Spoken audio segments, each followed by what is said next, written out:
Indonesia, salam Nusantara dari Sabang sampai Merauke, dari Miangas sampai Pulau Rote.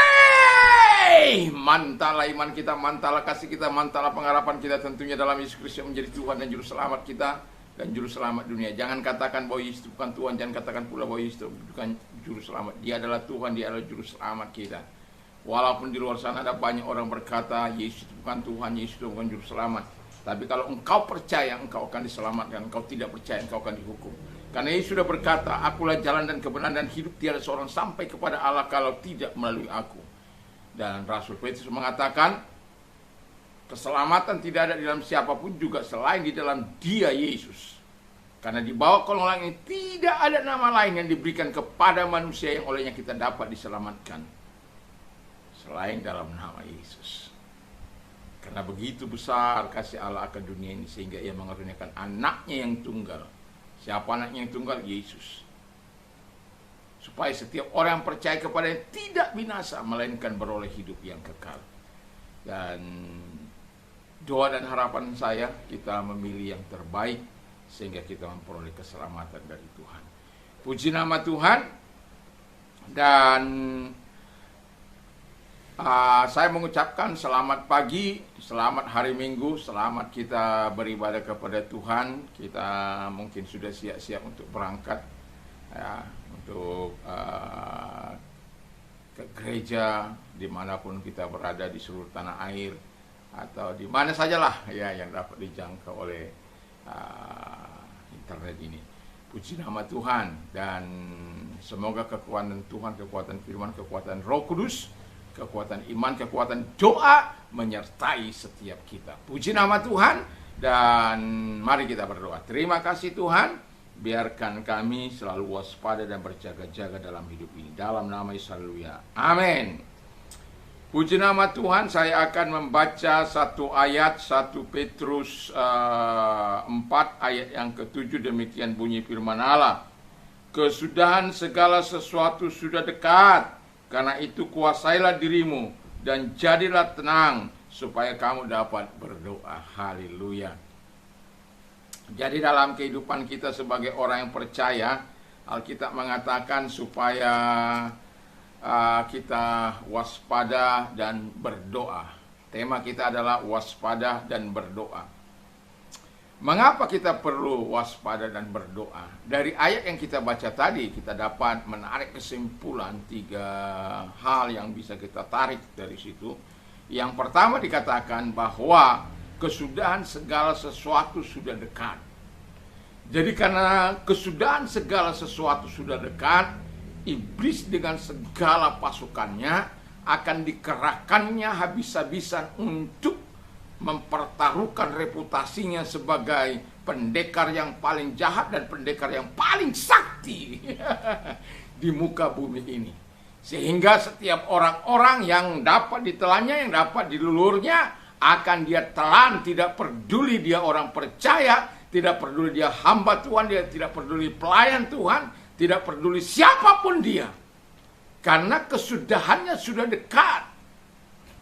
Nah, jadi karena kesudahannya sudah dekat, dia akan berupaya memasang ranjau-ranjau, ranjau-ranjau dunia, ranjau-ranjau hawa nafsu, ranjau-ranjau daging, ranjau-ranjau kesombongan, macam-macam lah. Kita tahu kalau ranjau ya yang baru beberapa waktu yang lalu perang antara Hamas dan Israel, bagaimana kadangkala ada ranjau-ranjau yang membinasakan, yang membunuh orang Israel karena mereka akan memasuki wilayah Hamas. Jadi kadangkala ranjau yang ditanam itu ya kurang terdeteksi dan kemudian mengakibatkan kematian bagi beberapa prajurit Israel pada waktu itu. Tetapi yang mau saya katakan, ranjau-ranjau yang dipasang oleh setan ini adalah untuk menghancurkan pernikahan orang-orang percaya, pernikahan setiap orang, tetapi khususnya bagi orang-orang percaya. Kalau yang sudah apa ya sudahlah ya. Tapi terus kemudian kehidupan orang-orang percaya, anak-anak Tuhan, anak-anak Yesus Kristus ya, yang percaya kepada Dia, itu akan dicoba untuk dihancurkan dengan ranjau-ranjau yang Dia pasang. Mungkin itu melalui narkoba, melalui apa lagi tuh, minuman-minuman keras, seks bebas dan lain sebagainya, yang tujuannya adalah menghancurkan hidup. Itu sebabnya kita perlu waspada dan berjaga-jaga. Yang kedua kata firman Allah adalah agar kita dapat menguasai diri. Mengapa kita harus waspada dan berdoa? Agar kita dapat menguasai diri. Itu waspada, kita tahu berarti kita awas, kita berjaga-jaga, kita tidak malas, kita tidak tertidur, siap ya, dan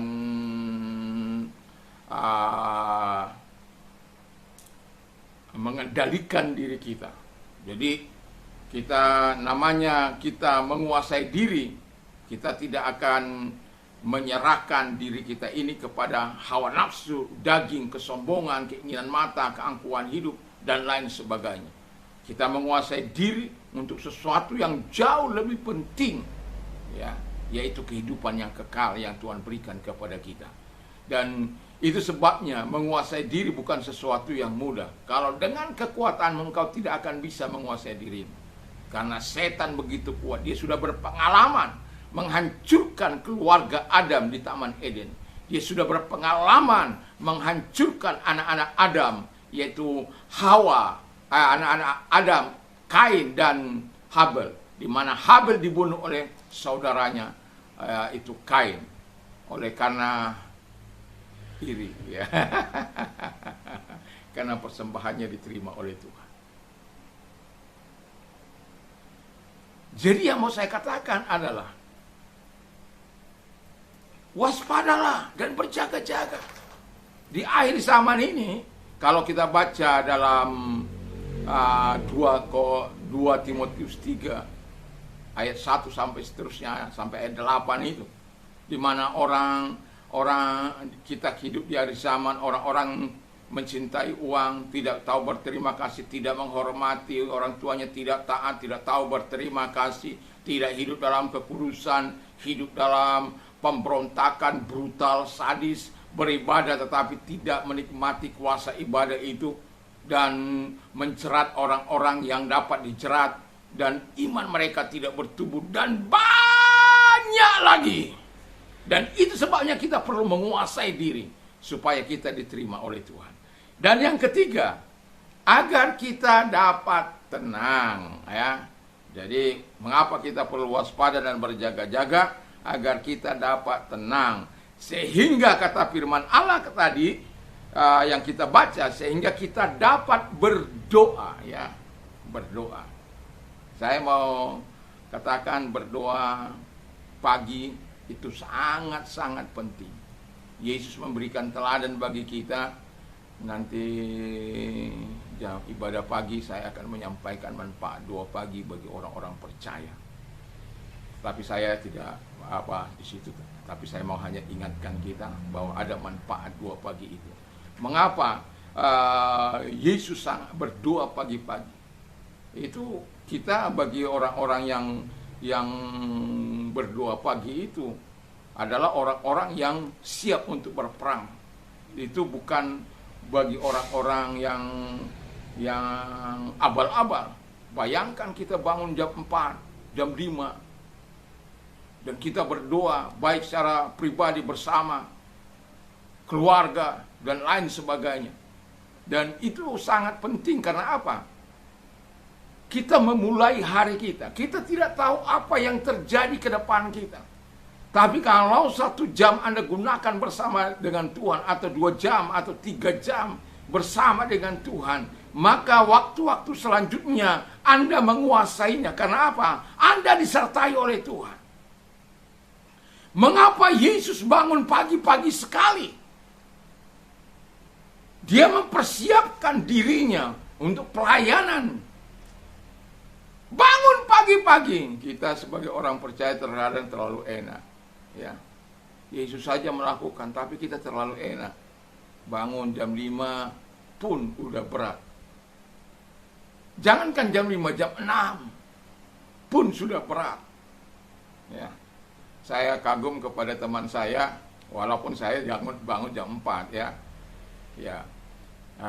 Karena kami ada 2 pagi, jadi di sini jam 5, di sana tentu sudah jam 4. Jadi itu bagi dia mungkin perjuangan itu. Tapi kami lakukan sudah cukup lama, ada 2 tahun ya. Itu sesuatu yang sangat-sangat kami lakukan secara kontinu. Kalaupun tidak berjalan karena apa istilahnya, ada kadang-kala ini internet dan lain sebagainya, hubungan tidak baik, tetapi kami akan terus melakukannya, baik secara pribadi maupun bersama. Yang mau saya katakan adalah, ketika kita berdoa pagi, kita siap untuk menang. Kita siap untuk mengalahkan si iblis. Kita siap menghancurkan pekerjaan si iblis. Kita siap untuk memberikan kemuliaan bagi Tuhan. Itu sebabnya Yesus pagi-pagi sekali. Lalu siapa kita? Memangnya kita lebih hebat dari Tuhan? Memangnya kita lebih hebat dari Yesus? Memangnya kita lebih hebat dari Dia yang Maha Kuasa itu? Kalau dalam kemanusiaannya, Dia di bumi ini memberikan teladan yang begitu luar biasa. Siapa engkau? Sehingga dengan enak, dengan santai, tanpa berdoa juga nggak apa-apa kok. Setiap kali pertengkaran dimulai, lihatlah, ada sesuatu yang kurang di pagi itu. Kebersamaan bersama dengan Allah. Tapi kalau kita bangun pagi-pagi sekali, berdoa kepada Tuhan, bukan berarti saya tidak terus bisa bangun apa gitu, bukan. Tetapi saya melatih diri untuk bangun jam 4. Dan menyerahkan diri. Jam 5 bersama dengan sahabat. Jam 6 bersama dengan keluarga. Jam 5 itu saya dengan istri saya. Sampai jam 6. Jam 6 bersama dengan anak-anak. Pentingnya kita berdoa di hadapan Allah supaya api Tuhan, kuasa Tuhan menyertai setiap kita.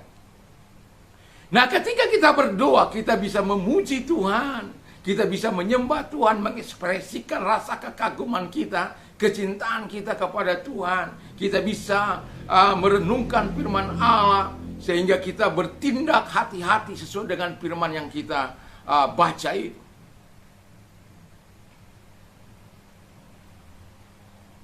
Jadi sangat penting bagi kita untuk berdoa. Tapi jangan hanya berdoa dan tinggal berdoa. Passion itu harus ada. Itu sebabnya kalau orang yang punya passion, nggak perlu dia dibangunkan untuk datang berdoa. Karena dia sudah merasakan bagaimana api Tuhan itu. Jamnya datang, itu sudah terapa dia. Terkecuali dia 2 malam. Seperti saya, kadang-kala 2 malam sendiri. Api itu harus selalu menyala. Jadi kalau datang lawatan Tuhan, wah, kita sudah siap.